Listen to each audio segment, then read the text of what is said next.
Bonjour à toutes et tous, vous m'entendez?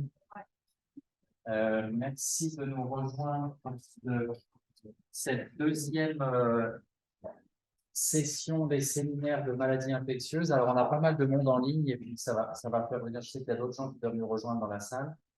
C'est le deuxième. Donc, vous le savez, il y a des cycles de séminaires thématiques qui sont organisés selon les grands axes transversaux dans le centre BPH.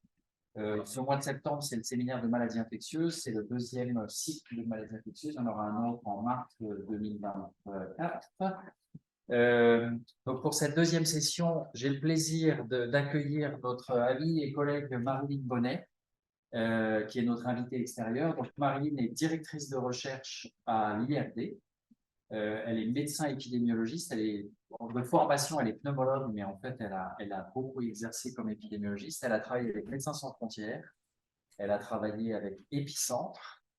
Et puis, elle a rejoint l'IRD il y a quelques années. Elle co-dirige avec le professeur Éric Delaporte, que certains d'entre vous connaissez, l'équipe TransVIMI de TransVIHMI, qui est une équipe pluridisciplinaire du centre de recherche IRD à Montpellier, Université de Montpellier. Marilyn a travaillé depuis très longtemps et beaucoup sur la tuberculose, sur tous ses aspects. On a collaboré ensemble sur le projet TB-SPID. On était ensemble co-investigateurs principaux sur le projet TB-SPID avec un collègue ougandais qui s'appelle Eric Obudega. Elle a été PI de nombreux essais cliniques et participe à beaucoup d'essais cliniques. Elle a été félicitée, elle a reçu le prix Christophe Mérieux en 2019 pour son travail de recherche à l'étranger, enfin, au Sud. Et du coup, c'est vraiment un plaisir de l'inviter aujourd'hui à nous parler du raccourcissement du traitement de la tuberculose. Pendant plus de 50 ans, elle va nous rappeler que pendant plus de 50 ans, ça n'a pas beaucoup bougé le traitement de la tuberculose. Il y a des progrès vraiment exciting, comme on dirait en anglais. Et du coup, merci Marilyn d'avoir accepté de venir nous parler de ça. Et voilà, c'est un plaisir. Merci. Alors non, je pense que je peux. Je crois que tu peux prendre ça. On ne va pas tout casser. Est-ce que vous m'entendez bien là? Oui? Ok, super. Merci beaucoup Olivier pour l'introduction. Surtout, merci de m'avoir invité. Je tiens à remercier Olivier Marcy et aussi Xavier Anglaret. Bon, j'ai vraiment eu un grand plaisir à travailler tout d'abord avec Xavier, notamment sur des essais thérapeutiques chez les patients co-infectés TB-VIH et aussi avec Badger qui est dans la salle. Et puis après, avec Olivier, bien sûr, sur le diagnostic notamment de la tuberculose chez l'enfant. Donc là, je vais vous présenter un petit peu un état un petit peu de la science sur les traitements courts dans le traitement de la tuberculose. Alors comment ça marche? Tac. C'est les flèches d'en bas? Non. Voilà. Là? Tac. Ah, ici. Non, ça ne marche pas trop. J'appuie sur le. Ok, désolé. Donc, je vais aborder 3 sujets. Le premier, c'est les traitements courts chez les patients qui ont une tuberculose sensible à tous les antituberculeux, qui sont la vaste majorité des patients. Les traitements courts chez les patients qui ont une forme résistante de tuberculose. Et puis, brièvement, je vais aborder aussi la question des traitements préventifs. Ok, donc tout d'abord un rappel sur l'épidémiologie de la tuberculose à l'échelle mondiale. Alors comme vous le savez probablement, la tuberculose c'est une des grandes endémies à l'échelle mondiale. L'OMS estime qu'on a à peu près 10 millions de nouveaux cas de tuberculose par an. Comme vous pouvez le voir à droite, ça concerne un peu plus les hommes, mais il ne faut pas oublier aussi que ça concerne à peu près un peu plus de 10% des enfants. Et la majorité des cas sont en Afrique subsaharienne et en Asie. Alors, c'est responsable quand même de plus d'1,5 million de décès chaque année. Et c'est une maladie qui reste encore très associée à l'infection VIH, notamment en Afrique subsaharienne.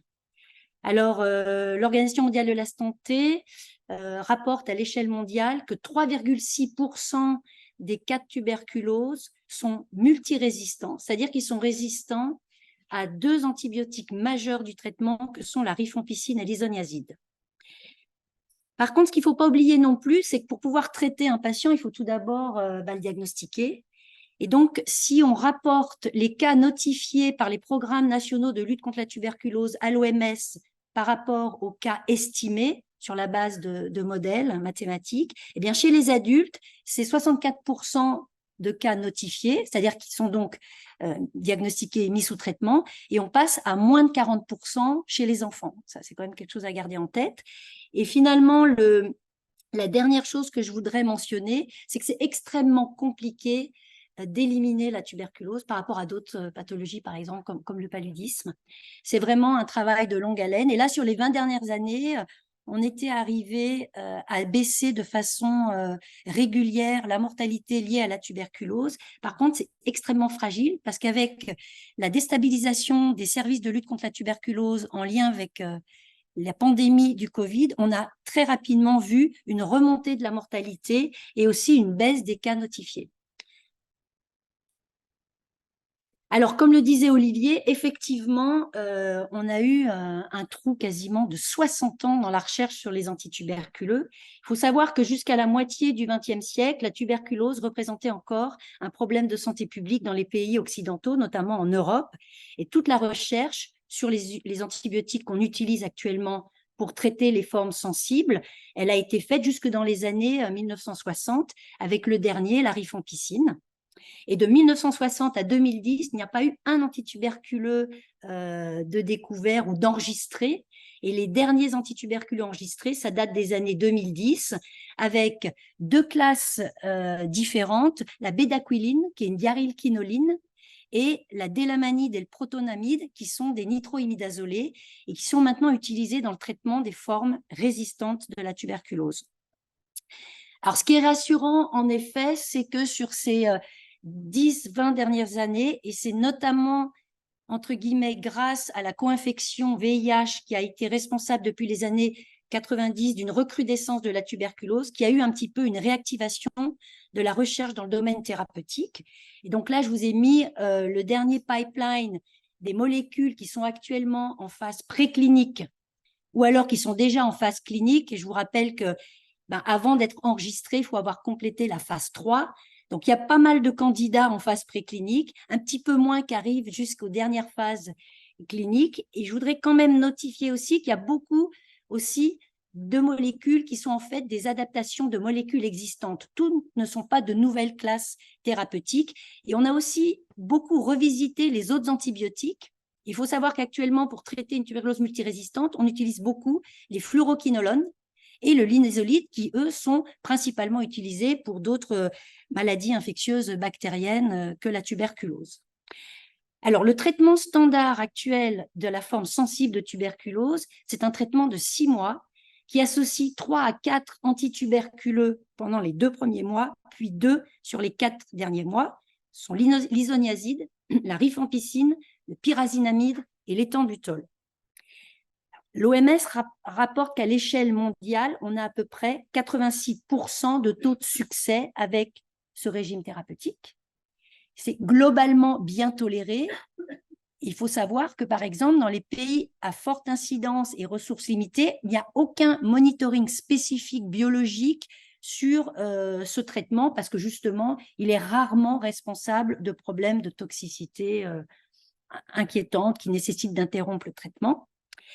Un gros avantage, c'est qu'on a des doses combinées fixes, et j'ai appris récemment qu'en fait, elles n'étaient pas disponibles en France. Et ces doses combinées fixes, elles ont l'avantage d'associer 4 antituberculeux, donc ça évite justement de jouer un petit peu avec les molécules et ça évite l'émergence de résistance. C'est un traitement peu cher car il est disponible sous forme générique et ça coûte à peu près 30 € pour un traitement de 6 mois. Et il faut savoir que dans certaines formes, comme les formes osseuses ou méningées, dans lesquelles les antituberculeux pénètrent difficilement, on prolonge la durée du traitement. Alors, pourquoi raccourcir la durée du traitement? Tout d'abord, pour améliorer l'observance et diminuer le risque d'émergence de résistance, comme pour toute maladie bactérienne. réduire la durée d'exposition et réduire le risque d'effets secondaires, car il y en a quand même, et puis surtout pour le bénéfice du patient. Ce n'est pas la même chose d'avoir un traitement de 6 mois qu'un traitement de 2 mois ou 4 mois. Et je vous rappelle aussi que c'est une maladie qui reste extrêmement stigmatisée à l'échelle mondiale. Et pourquoi on n'arrive pas à réduire la durée du traitement? On n'arrive pas à réduire la durée du traitement parce qu'en fait, le cycle de Mycobacterium tuberculosis, qui est l'agent de la tuberculose, passe par différentes étapes. Et il y a notamment une étape intracellulaire dans les macrophages, ce qu'on appelle la phase de latence. Et les antibactériens, les antituberculeux qu'on a actuellement ont extrêmement de mal à justement être actifs sur cette phase de latence. Et ça explique souvent la récidive. Et donc, les médicaments, les molécules actuellement qui sont les plus stérilisantes, ce sont la rifampicine, la pyrizinamide, les fluoroquinolones et les nouvelles molécules, les nitroimidazolés, diarylquinoline. Donc, si on veut réduire la durée du traitement, il faut augmenter l'activité stérilisante, c'est-à-dire sur cette phase intracellulaire du traitement.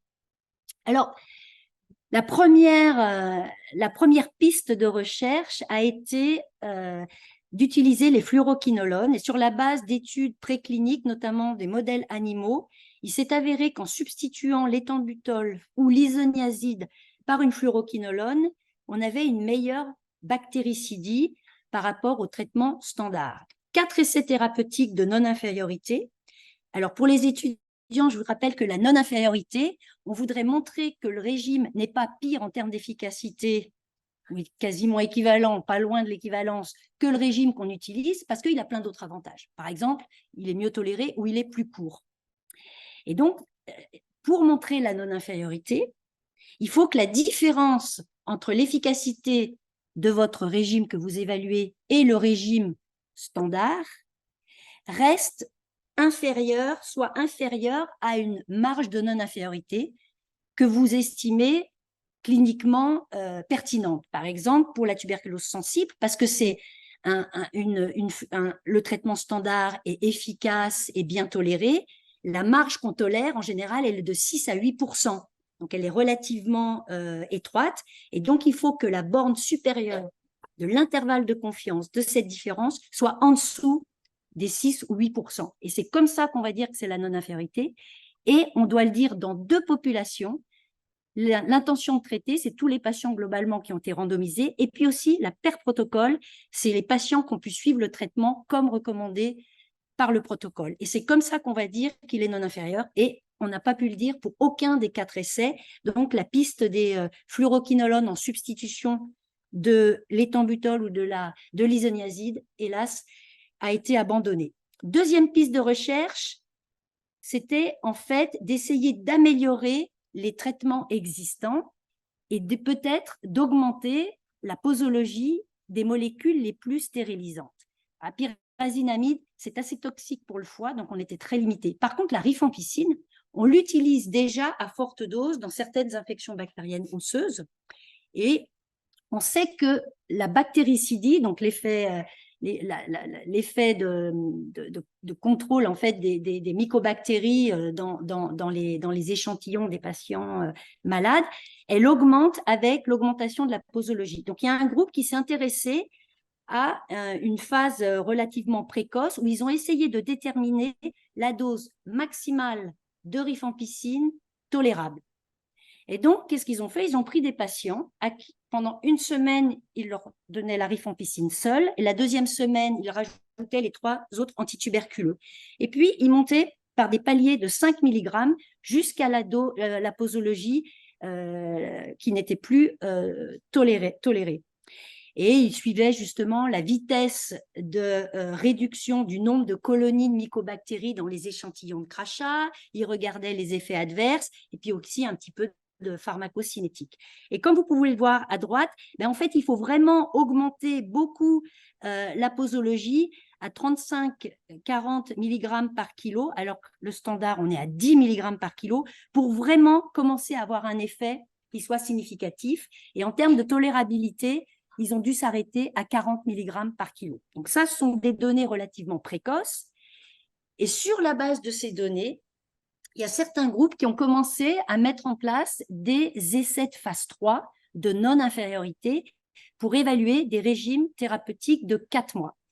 Alors ça, c'est un essai qui est extrêmement important, américain, qui a évalué 2 régimes thérapeutiques avec, c'est pas la rifampicine qu'ils ont utilisée, c'est la rifapentine, qui est très utilisée aux États-Unis, mais qui n'est pas utilisée en Europe. En fait, c'est une rifamycine de longue durée d'action, mais c'est dans le même groupe que la rifampicine. Ils l'ont donné, ils ont doublé la posologie. Ils ont un bras, ils ont juste doublé la posologie de rifampicine sur 4 mois. Et dans le deuxième bras, ils ont remplacé en fait l'éthambutol par la quinolone, la moxifloxacine, en doublant la posologie aussi de la rifapentine.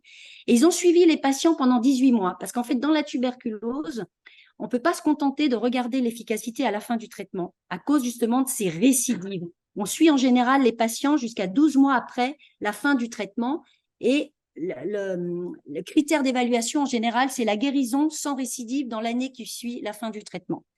Et donc, qu'est-ce qu'ils ont montré?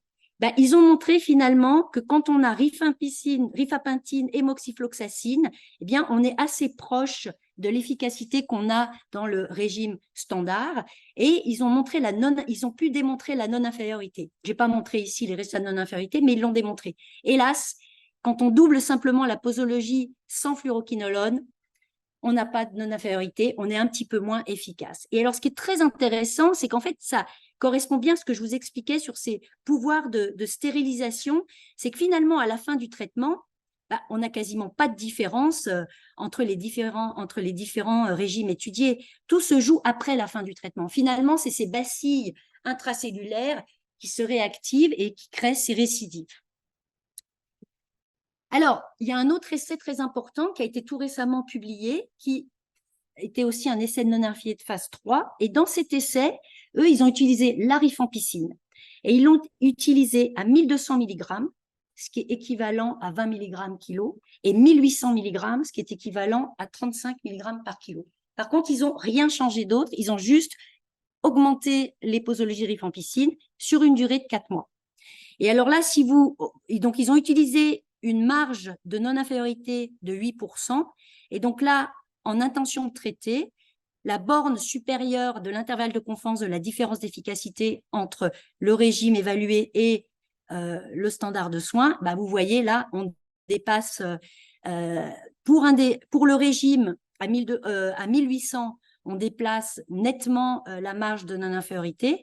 Pour l'autre régime, on est juste dessous. Par contre, comme je vous l'ai dit, il faut démontrer aussi l'efficacité dans la population per protocole. Et là, dans la per protocole, ça ne passe pas. Donc, ils n'ont pas pu démontrer la non-infériorité. Et encore la même chose, on constate que tout se joue finalement après la fin du traitement. C'est encore la problématique de la récidive.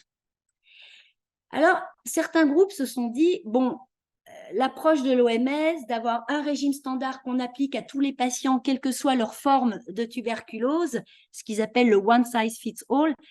Bon, c'est sûr qu'en termes d'implémentation, elle est peut-être plus facile à mettre en œuvre, mais finalement, est-ce que elle est nécessaire? Il faut savoir que la majorité des patients, ils n'ont pas besoin d'être traités 6 mois. Un régime de 4 mois est suffisant. Ceux qui ont besoin d'être traités plus longtemps, c'est ceux qui ont des facteurs de risque de récidive, et c'est ceux en général qui ont des formes étendues, des excavations pulmonaires, ou souvent chez les patients infectés par le VIH. On sait aussi que ce qui conditionne le plus la mortalité, c'est l'efficacité. Et donc, on ne peut pas trop faire de compromission sur l'efficacité thérapeutique. Donc, eux, ce qu'ils proposent éventuellement, c'est que pour les patients qui ont des formes relativement modérées ou à faible risque de récidive, de donner un traitement court, et peut-être que pour les formes plus étendues, de garder ce traitement prolongé. Ils ont repris les bases de données des différents essais fluoroquinolone que je vous ai montrés, et puis ils ont fait l'analyse stratifiée. Et effectivement, ce qui est intéressant, c'est qu'on voit qu'avec une marge de 6% de non-infériorité, eh bien, chez ceux qui ont des formes limitées pulmonaires, chez les femmes et chez les patients jeunes, on arrive à atteindre la non-infériorité.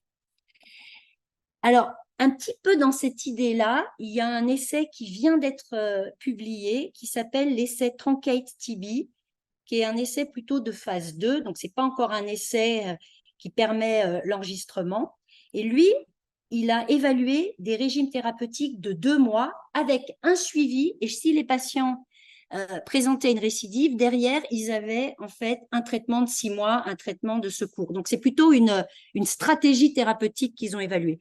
Alors là, il y a toute une combinaison de régimes. Il y a 2 avec des fortes posologies de rifampicine, associées aussi à des antituberculeux de seconde ligne, linezolide, clofazimine. Donc, le linezolide, comme je l'ai dit, c'est utilisé beaucoup dans des maladies infectieuses bactériennes sévères. Clofazimine, c'est un traitement qu'on utilise beaucoup dans la lèpre. Quinolone, lévofloxacine, et puis un autre bras, linezolide, bédaquiline, et là, sans rifampicine. Et alors, juste, ce qui est très intéressant, c'est qu'ils ont montré la non-infériorité avec un régime qui associe bédaquiline, linezolide, isoniazide, pyrazanide et ethambutol sur une durée de 2 mois. Là, c'est vraiment le premier essai qui montre qu'on pourrait réduire à 2 mois. Maintenant, la grande question, c'est est-ce qu'on veut vraiment utiliser ces médicaments qui nous permettent de traiter les formes les plus résistantes à tout venant chez tous les patients, avec le risque justement de se griller, entre guillemets, c'est-à-dire de perdre ces molécules à cause de l'émergence de la résistance. La plupart des essais thérapeutiques, ils sont faits chez les adultes, et en fait, on complète avec des données de pharmacologie, de pharmacocinétique chez les enfants pour les recommandations. Il y a très peu d'essais qui sont faits chez les enfants. Et ça, c'est vraiment un essai extrêmement important, l'essai SHINE, parce que eux, sur un peu la même idée de cette approche un peu stratifiée, ils se sont dit que les enfants qui très souvent ont des formes très minimes de la tuberculose pourraient bénéficier d'un régime simplement de 4 mois, et puis ceux qui ont peut-être des formes un peu plus avancées d'un régime de 6 mois. Et donc, ils ont randomisé les patients avec une tuberculose relativement limitée sur la base de la radiographie thoracique, des résultats microbiologiques, et ils ont donné un régime de 4 mois versus le régime standard, et sans modifier la posologie, un régime de 4 mois simplement plus court. Et puis, ils ont suivi les enfants et ils ont montré la non-infériorité, qu'ils ont aussi démontré dans le groupe des enfants co-infectés par le VIH. Ça, c'est un essai extrêmement important. Et donc, sur la base de tous ces résultats, l'OMS a émis des recommandations en 2022 en recommandant aux patients adultes de plus de 12 ans d'utiliser ce régime de 4 mois à base de rifapentine et moxifloxacine comme une option, avec une recommandation conditionnelle et un niveau d'évidence modéré parce qu'on a un seul essai. Maintenant, ce qu'il faut savoir, c'est que le coût et la disponibilité de la rifapentine, ça reste un problème. La rifapentine n'est pas enregistrée en Europe, par exemple. Pour pouvoir utiliser ce régime, il faut s'assurer de la sensibilité des mycobactéries au fluoroquinolone. Donc, il faut avoir accès aux tests moléculaires rapides pour les quinolones. Ça augmente le nombre de tablettes. On n'a pas de dose combinée fixe. Il faut prendre la rifapentine avec de la nourriture pour qu'elle soit bien absorbée. Vous voyez tout de suite que peut-être ce gain de 6 à 4 mois avec toutes les complexités de mise en œuvre.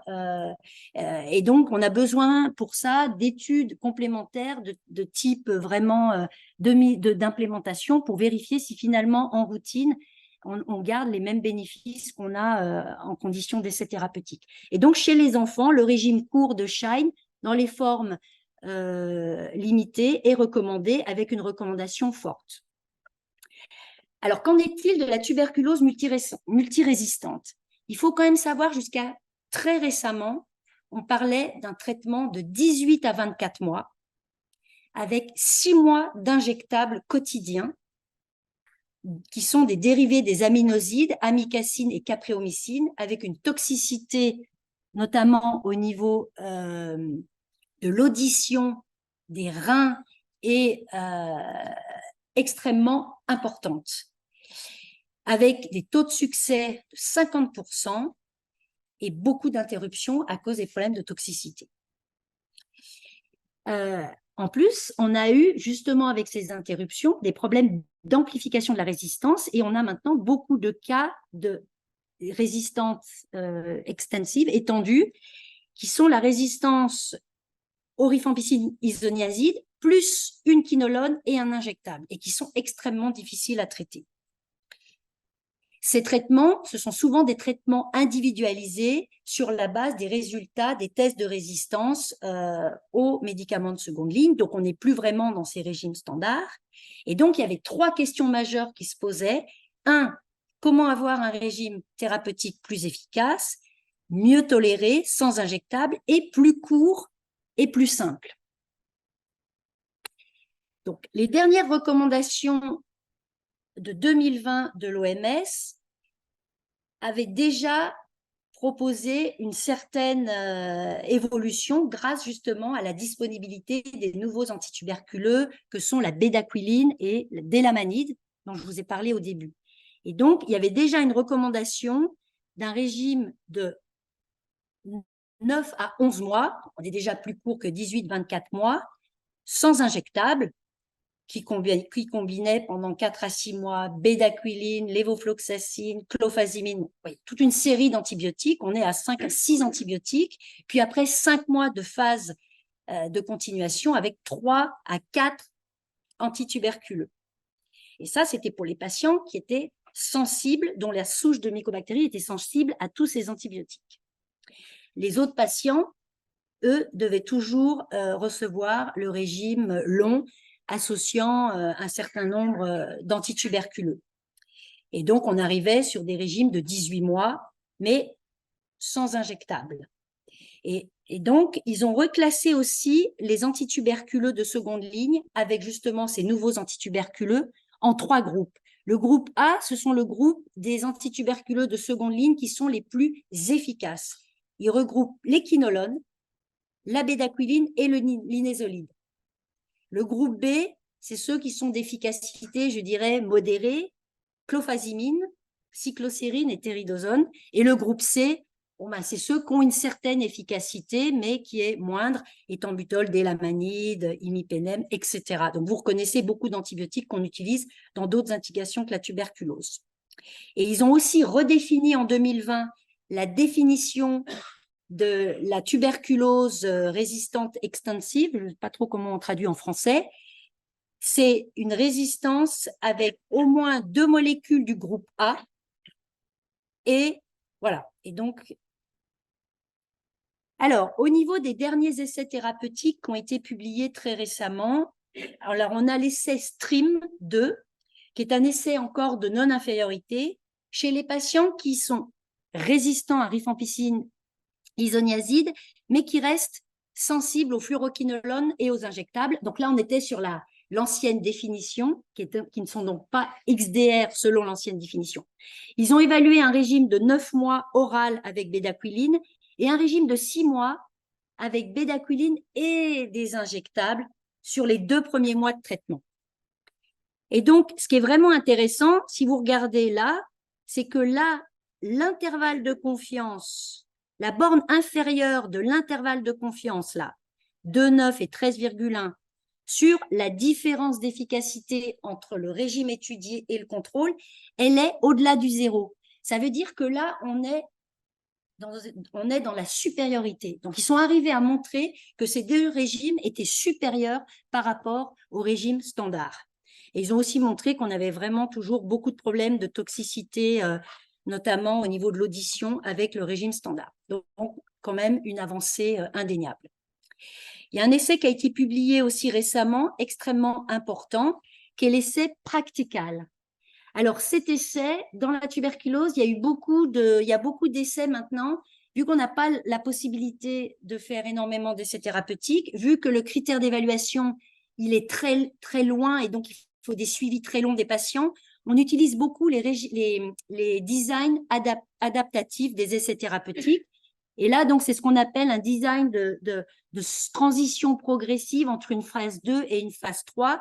Globalement, vous avez plusieurs régimes que vous évaluez, vous avez un critère d'évaluation intermédiaire et sur la base de ce critère, vous éliminez déjà certains régimes et vous ne poursuivez en phase 3 que les régimes qui sont très efficaces sur votre critère intermédiaire.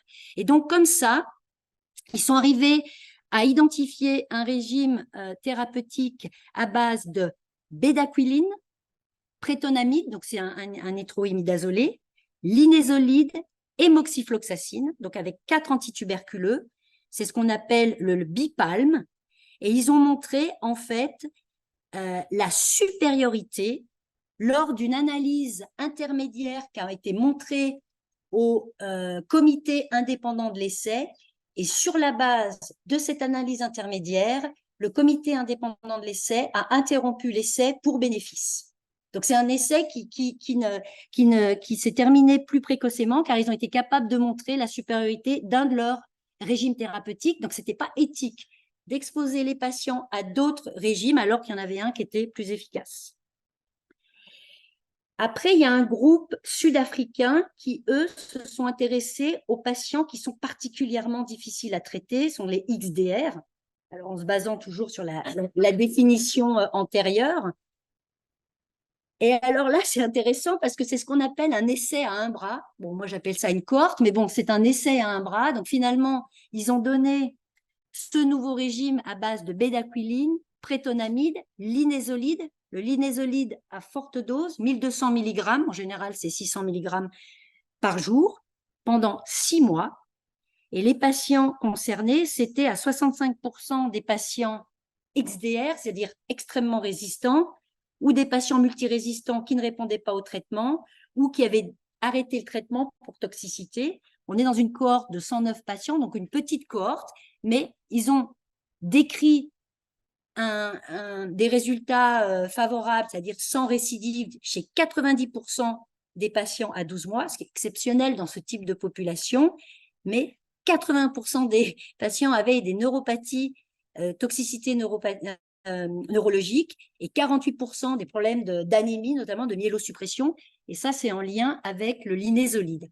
Et donc, après le NIX trial, il y a eu le Xenix trial où en fait, ils sont repartis du même régime thérapeutique de bédaquiline, prétonamide, linésolide, mais ils ont essayé de simplifier, d'améliorer la posologie de la linésolide. Donc, ils ont regardé des régimes, le régime initial à 6 mois, 1200 mg de linésolide, pendant 2 mois, 1200 mg, puis après 600 mg, ou alors pendant 6 mois, 600 mg, ou simplement pendant 2 mois, 600 mg. Et comme vous le voyez là, alors là, c'est pareil, hein, on n'a toujours pas de régime standard, mais vous me direz, dans ces formes extrêmement résistantes, il n'y a pas vraiment de régime standard en même temps, il n'y a pas vraiment de contrôle. Et donc, on reste à des taux de succès qui sont au-delà des 80%, et on baisse quand même de façon indéniable les périphéries neuropathiques et la myélosuppression.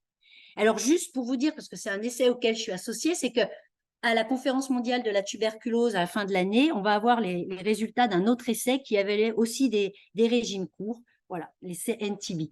Et donc, les recommandations OMS de 2022, elles suggèrent d'utiliser donc le régime de 6 mois avec bédaquiline, prétonamide, linésolide et moxifloxacine chez les patients qui sont sensibles au quinolone. Alors, c'est une recommandation conditionnelle. Et alors, c'est là où on a un très bas niveau d'évidence. Pourquoi? Parce que l'essai, il a été interrompu de façon précoce, donc on se retrouve avec très peu de patients. Et notamment, il n'a pas beaucoup de données sur la toxicité.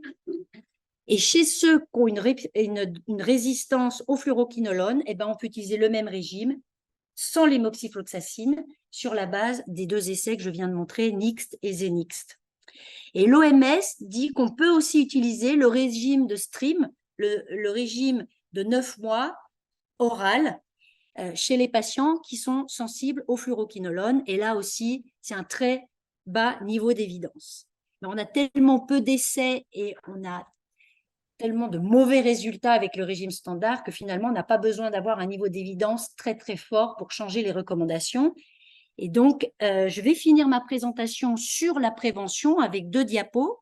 Donc, pourquoi on utilise des traitements prophylactiques? C'est pour éviter que les personnes exposées et infectées, avec le fameux le test tuberculinique ou des tests sanguins à base de relâchage d'interféron gamma, eh bien, développent la maladie. Et donc, les recommandations, en général, c'est de le donner chez les personnes qui vivent au contact de patients tuberculeux ou alors dans des groupes extrêmement à risque, comme les patients vivant avec le VIH, notamment dans les pays à forte incidence de tuberculose. Le régime classique qu'on utilise, c'est un régime de 6 à 9 mois avec de l'isoniazide au quotidien. Et donc, il y a actuellement déjà des régimes thérapeutiques beaucoup plus courts, avec un régime de 3 mois d'isoniazide rifampicine, 4 mois rifampicine ou 3 mois isoniazide rifampicine une fois par semaine. Comme je vous l'ai expliqué, la rifampicine, c'est une rifamycine à longue durée d'action, donc on peut la donner qu'une fois par semaine. Et il y a même un essai de phase 3 chez les patients vivant avec le VIH qui a montré qu'on avait, avec un régime quotidien d'1 mois avec isoniazide rifapentine, on avait une non-infériorité par rapport au régime standard. Et donc ça, c'est cet essai, je vous montre les résultats. Donc là, par contre, on suit les patients exposés, infectés, 5 ans après les avoir traités, parce que ce qu'on veut regarder, c'est s'ils développent la tuberculose dans les 5 ans à venir. Et là, voilà, c'est assez évident. Il n'y avait pas de différence entre les deux régimes. Et donc, on avait des taux de complétude de 97% par rapport à 90% avec le régime de 9 mois en conditions d'essai thérapeutique. Et donc, il y a aussi l'essai WHIP 3TB qui a montré finalement qu'avec ces combinaisons de rifapentine, isoniazide une fois par semaine, on réduit de façon significative la complétude, d'où l'intérêt vraiment de ces régimes courts pour les traitements prophylactiques chez des personnes qui ne sont pas malades. Et donc, en conclusion, la réduction de la durée du traitement dans les formes sensibles de la tuberculose, elle est possible actuellement avec un traitement qui est recommandé, qui combine la rifampicine et la moxifloxacine sur une durée de 4 mois. Mais ce n'est pas enregistré en France, donc vous ne risquez pas de l'utiliser en France. Par contre, c'est en train d'être progressivement introduit en Afrique subsaharienne et en Asie du Sud-Est. On pourrait éventuellement réduire même à une durée de 2 mois, ce qui probablement aurait plus d'impact, mais reste le débat autour de l'utilisation des nouvelles molécules de seconde ligne quand on n'a pas vraiment d'alternative pour les échecs. Par exemple, dans le VIH, on sait qu'on a beaucoup de lignes d'antirétroviraux. Nous, ce n'est pas du tout la même situation dans la tuberculose. Il y a toute cette question autour de ce paradigme du traitement d'un traitement standard pour tout le monde ou d'avoir une approche un peu plus ciblée en fonction du type de sévérité. Et pour les tuberculoses multirésistantes, ça y est, on a un traitement de la même durée que pour la tuberculose sensible, de 6 mois, sans injectable, mieux toléré. Mais si on veut vraiment avoir un effet plus important et vraiment raccourcir à 2 semaines, il faut vraiment rechercher des molécules qui soient plus efficaces sur ces formes dormantes. Et donc, il y a un gros projet à 185 millions d'euros qui s'appelle UNIT4TB, financé par la communauté européenne, qui justement vise à rechercher ces molécules. Et je voudrais juste aussi rappeler que tout développement de thérapeutique doit s'accompagner aussi d'un développement sur les capacités d'identifier la résistance à ces nouvelles molécules, notamment avec des tests moléculaires rapides, de faire de la recherche aussi sur les doses combinées fixes pour maintenir une certaine observance et ne pas oublier les populations plutôt vulnérables, enfants, femmes enceintes et patients au stade avancé de l'infection VIH, et aussi la question de l'accès. Et je vous remercie.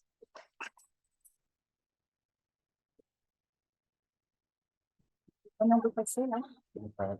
Ça n'a pas dépassé, ça mérite ça. Merci beaucoup Marie pour ta présentation, c'était aujourd'hui. Je voudrais peut-être pour les étudiants, pour d'autres, rappeler dans le contexte 3 choses. 1, le premier essai clinique randomisé de l'ère moderne, c'est publié dans, ça va être dans le PMJ, donc le journal en 48, c'est streptomycine versus repos au lit pour la tuberculose, suivi pendant 2 ans. Évidemment, la streptomycine, ça marchait mieux. Mais le corollaire de ça, c'est qu'il n'y avait qu'un seul médicament et que très vite, il y a eu des résistances. Et que tout ce que nous a présenté Marie sur la résistance et le fait qu'on doive traiter avec 4 médicaments, c'était dû à ça.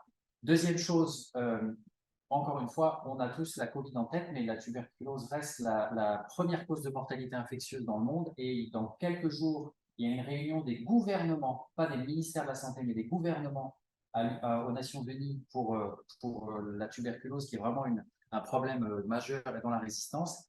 Et moi, un témoignage personnel, quand j'ai commencé à travailler sur les tuberculoses multirésistantes au Cambodge, je dirais en 2007 ou 2008, il n'y avait pas d'essai thérapeutiques pour les traitements qu'on utilisait qui étaient super toxiques, tu l'as dit, injectables 6 mois, les gens devenaient sourds, les gens vomissaient, avaient des arthralgies, des choses comme ça, et du coup fuyaient les services parce qu'en fait c'était et avec beaucoup de stigmatisation. Donc là, ça a l'air simple, il y a plein d'essais cliniques dans tous les sens, mais en fait c'est des progrès majeurs que tu nous as représentés là, donc pour bien prendre conscience de ça.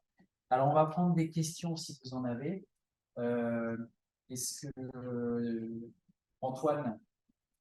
Alors attends, on va te passer le micro pour que si je répéterai, je noterai dans le chat si.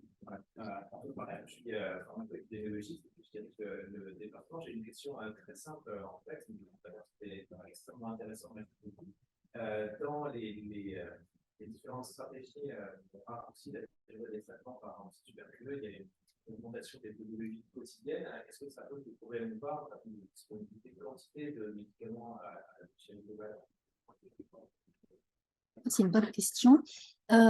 Honnêtement, pour le moment, c'est des résultats des thérapeutiques, il y a des recommandations. Je ne pense pas actuellement encore qu'il y a vraiment beaucoup de mise en œuvre. Dans ce régime de 4 mois avec la double dose de rifampicine, triple dose double dose de rifapentine, lui, je ne pense pas qu'il soit encore vraiment très utilisé. Il y a un gros problème sur la rifampicine de production. C'était un médicament qui n'était utilisé qu'en Amérique du Nord. Donc là, c'est vrai qu'il y a un problème de production. Sur la rifampicine, pour le moment, j'ai pas de notion justement sur cet antituberculeux-là de problème. On a eu un gros problème sur les rifamycines au niveau d'un des constituants, au niveau de la base, qui avait justement un risque carcinogène. Ils ont arrêté toute la production, mais ça, c'est pas lié à la posologie, c'est plutôt lié à la... Voilà. Mais bon, c'est une bonne question. Surtout que la tuberculose, pendant longtemps, ça n'a pas été une priorité pour les développeurs. Maintenant, il y a quand même, c'est vraiment les génériqueurs, les Indiens et les Chinois, c'est eux qui sont sur la place. Il y a tout le Global Drug Facility. Il y a quand même aussi au niveau international vraiment un support important sur la production aussi et l'évaluation des qualités de production pour les antituberculeux. On a d'autres questions de la salle ou je peux lire aussi les questions. Antoine, un autre Antoine. La question avec celle de c'est la question justement de la transférabilité de ces résultats d'essai à la mise en œuvre de recommandations du pays. Vous pouvez nous donner des informations là-dessus? Est-ce que c'est des choses qui sont respectées, comprises, mises en œuvre? Est-ce qu'il y a des différences en fonction des régions du monde? Les populations, on a parlé de pillage, pas tellement pour les adultes en tout cas. Voilà, alors, il y a deux contextes très différents. Il y a la multirésistance, où là, il y a une acceptabilité, mais on est quand même dans un régime standard qui est pas efficace et très toxique. Donc là, je dirais qu'il y a eu vraiment... Là, quasiment tous les pays traitent avec plus personne n'utilise des injectables, les traitements courts. Il y a vraiment une mise en œuvre assez rapide et une très bonne acceptabilité par les programmes, par les patients. Maintenant, la situation de la tuberculose sensible, c'est vraiment intéressant et je pense que ce que j'ai montré, c'est juste une étape. Je ne suis pas sûre finalement que de réduire de 6 mois à 4 mois, ça fasse une différence si importante à l'échelle globale en santé publique, avec toutes les complications de mise en œuvre. Je pense qu'il faudrait vraiment être beaucoup plus court. Je pense aussi que sur le volet économique, moi, je n'ai pas vu encore d'études à ce niveau-là. Et là, je ne connais pas de programme national qui, pour le moment, utilise ce régime.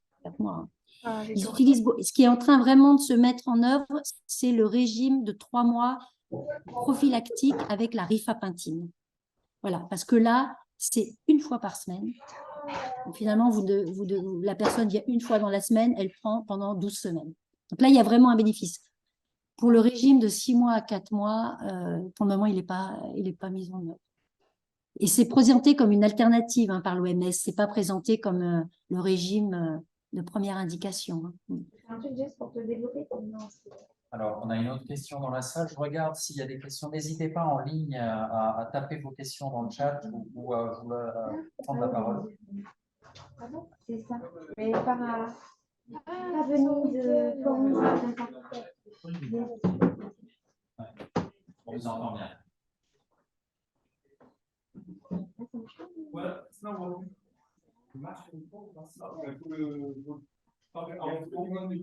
Yes. I think before, I come to Nigeria and we work on multiple resistant tuberculosis in my state. We have a small world of patients who are currently on multiple resistant TB, oral drugs, vidacudin, and two other drugs currently on the world.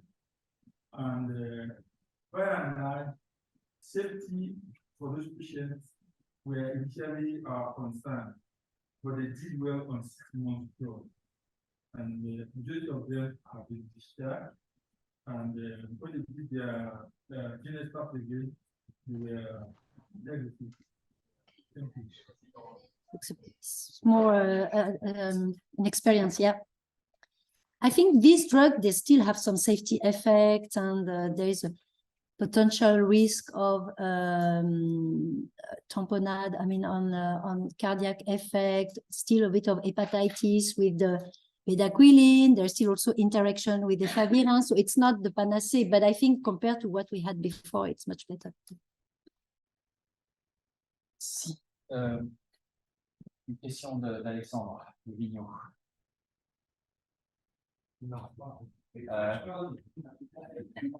Attends, je t'amène mon micro. Et c'est pour la distance?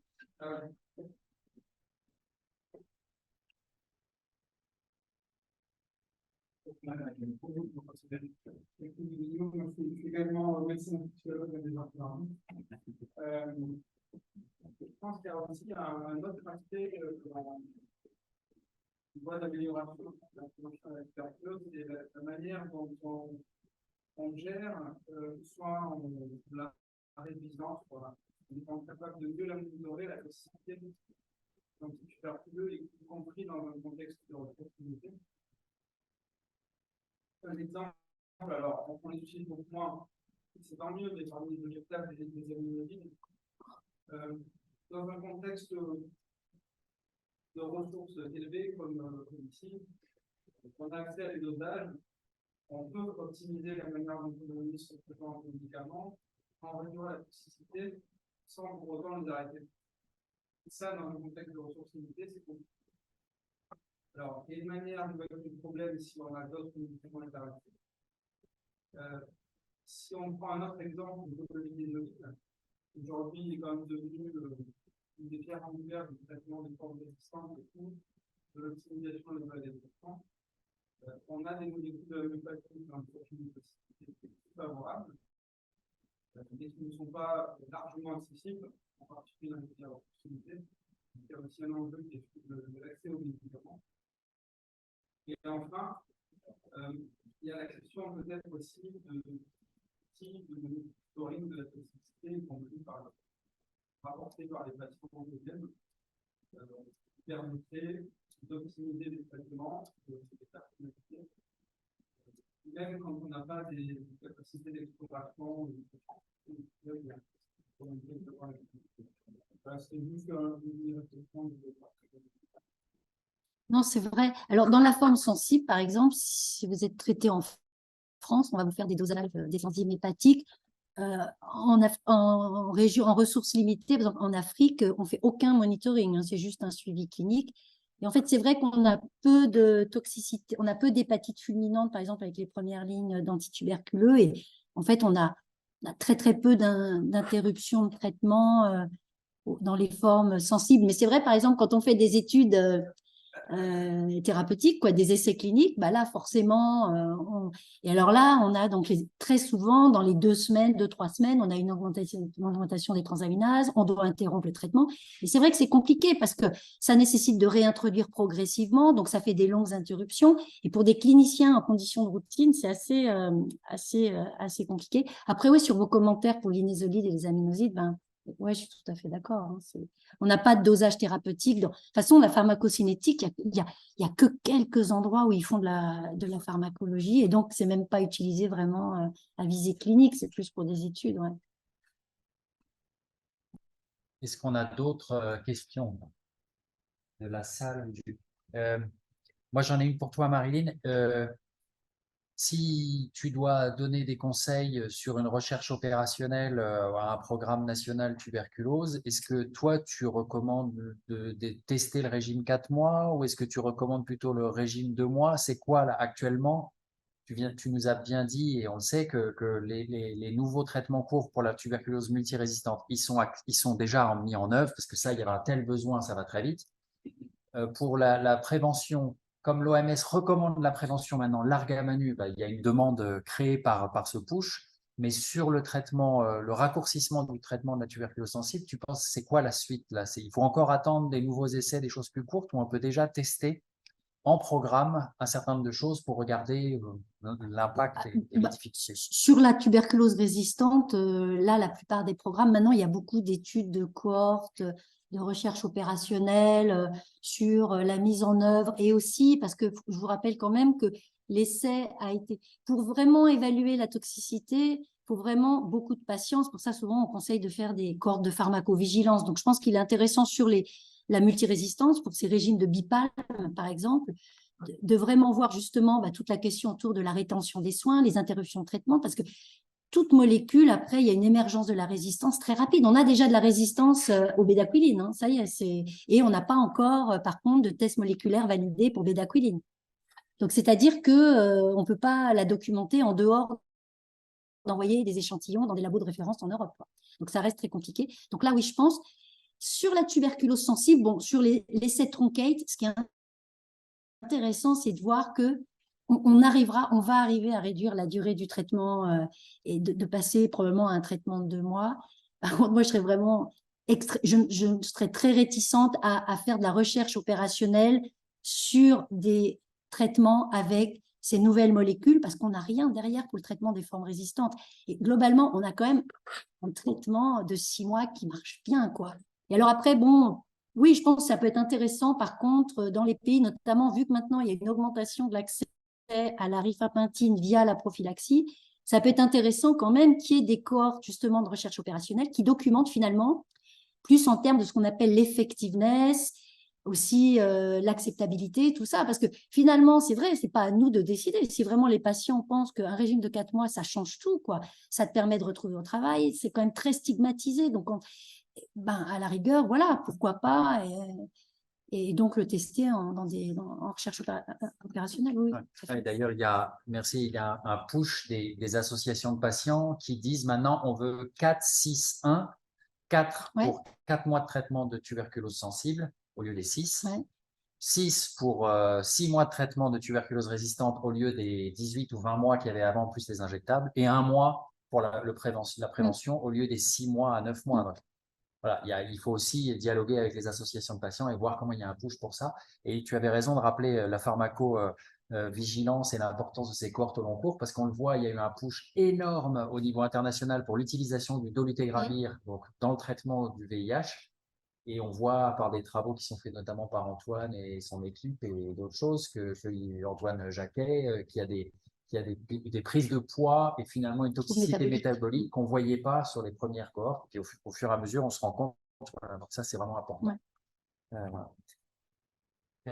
Écoutez, s'il n'y a pas d'autres questions, on va clore ici cette session. Merci beaucoup, Marilyn, d'être venue partager avec nous ton expertise. Et puis, il y a plein d'autres choses qu'on discute, des choses qu'on continue de faire. Vous savez en plus que notre équipe Geeks, on a une équipe IRD maintenant, et que comme toi tu es l'IRD, on va discuter aussi un peu de stratégie en sorte qu'on ait 2 équipes assez proches dans les focus et l'approche interdisciplinaire. Merci encore. Merci.